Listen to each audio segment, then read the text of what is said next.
We are brought together by a tragic event and, at the same time, a despicable act. My thoughts, our thoughts are at this time, with the victims of last night's Islamist terrorist attack, with their families and friends. And above all, I wish those who have been injured a speedy recovery. I would like to thank the emergency services for their exemplary and swift response, which may well have prevented something worse from happening last night. And I would like to say to the participants of Christopher Street Day here in Berlin, but also across Germany, do not let us not let ourselves be intimidated. These acts have only one purpose. They aim to divide our society. They want to take away the most important things we have, our openness and our freedom. We will do everything in our power to apprehend the perpetrator or perpetrators as quickly as possible. We will consider the consequences and make our decisions with prudence but also with determination. These criminals, these extremists, have no place at the heart of our society. And we will not allow this poison of terrorism, this poison that threatens our freedom, to continue to spread throughout our society. Regardless of any party political differences of opinion, we will defend the freedom of our society. Everyone can count on that. There are more of us, we are stronger, and we stand together in our country. The Minister of the Interior has already stated that this was an Islamist attack. The federal public prosecutor will take charge of the investigation. Naturally, we will pursue those responsible with the full force of the law and bring them to justice. Our Federal Commissioner for Victims has already begun his work, and this is important for those affected and for the victims. This attack has shaken us, but it is also clear that, as a community, as a democracy, and as a society, we will stand up to those who seek to undermine our freedom. Thank you very much. Everything we see here suggests that we are dealing with an Islamist terrorist attack.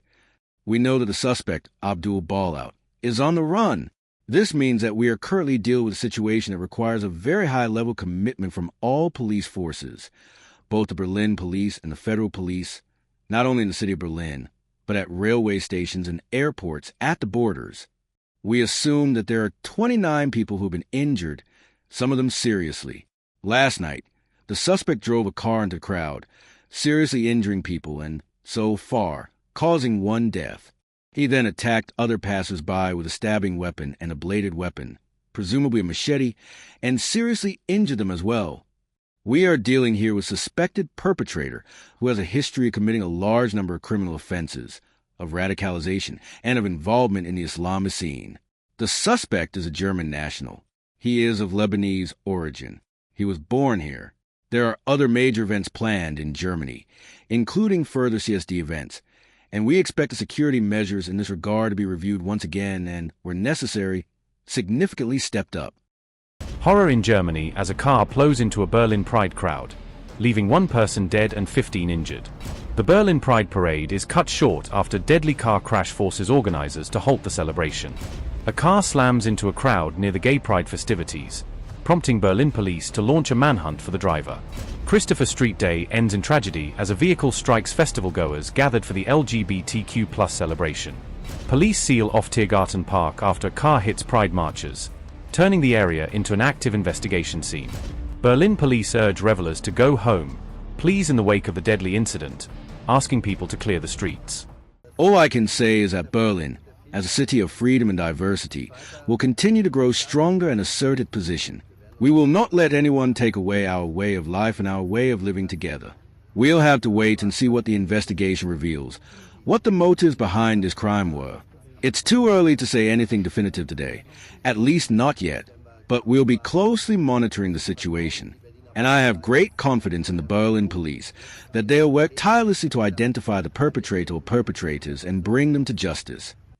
According to the current investigation, at around 10 p.m. today, a vehicle entered the Tiergarten from the area of Lennisters and injured several people. We currently believe there are 15 injured people. We can now also confirm that one person has died at the scene. Our officers are currently searching intensively for a possible suspect or suspects. We are conducting an intensive search. A large police presence is on the scene. Investigators are working to establish the circumstances, and the area has been extensively cordoned off. To our knowledge, the vehicle entered the Tiergarten from the Lennisters at around 10 p.m., injuring several people. It then came to a stop after hitting a tree in the Tiergarten and was empty. That is why we are currently conducting an intensive search for the suspect or suspects. We have several witnesses whom we are currently interviewing at the scene. They are providing us with detailed accounts of what happened.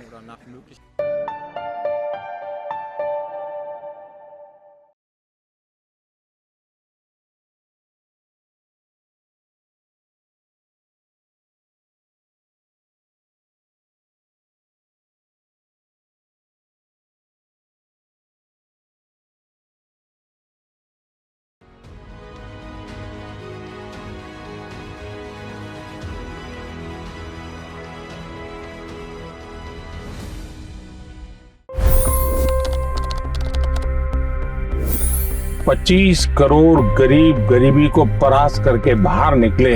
For the good of our nation, let's work together and let's truly make America great again. The fastest news breaks. Requested PM saying that look, you will have to speak to Putin and to Zelensky. The biggest newsmakers. The relationship with India is probably the most important bilateral relationship the US will have for the rest of this century. The capital delivered quite an election result today. Expert analysis. The million-dollar question today is how to stop this dance of death. Ground reports. I'm standing at the crossroad of the Kumbh Mela. Behind me are more than 100 entry ghats. Long-form interviews. Exclusionary politics is reflected in Manipur case as well. You don't bother because this is a small state. Have you ever wondered what happens when a banking dynasty meets tides of world history, intrigue, and a dash of myth? Why exactly did the US topple the Sheikh Hasina government? HD videos. We don't just break news, we break it down.